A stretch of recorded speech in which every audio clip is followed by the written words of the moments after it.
Wow ভাই, কি করতেছেন ভাই? ভাঙবে না ভাই? ওয়াও, আসলে তো ভাই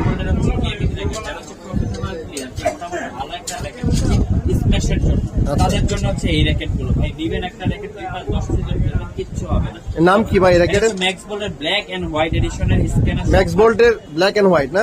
ব্ল্যাক এন্ড হোয়াইট এডিশন ভাই, এটা Wow. আমি আবারও বলতেছি, এটা ফার্স্ট গ্রেড র্যাকেট, আচ্ছা, আচ্ছা। অরিজিনালের প্রাইস হয়ে থাকে 15 থেকে 18,000 টাকা। আচ্ছা। অরিজিনালটা না, but first grade racket, use পরিমাণ বেটার ক্যাটাগরি র্যাকেট, এবং স্ক্যানার শটটা যেটা স্ক্যান করবেন আপনাকে ম্যাক্স বোল্টের ওয়েবসাইটে নিয়ে চলে যাচ্ছে। সো ভাইয়া ব্লগ থেকে এই ম্যাক্স বোল্টের লাক্সারিয়াস এবং প্রিমিয়াম ক্যাটাগরি ফ্রেমটা যারাই নিতে চাচ্ছে মাত্র 1650 টাকা। 1650 টাকা। আমি জানি আমার এই ভিডিওটা দেখার পর অনেক দোকানে অনেক রকম মন্তব্য করবে, কিন্তু ভাই আমি আমার বিজনেস করছি, আমি আমার প্রফিট অল্প করব, সেল বেশি করব, Right. টার্গেট হচ্ছে এটা। সো ভিউয়ার্সরা যাতে, কাস্টমাররা যাতে না ঠকে, এই জন্য ভিডিওটা করা, যে অল্প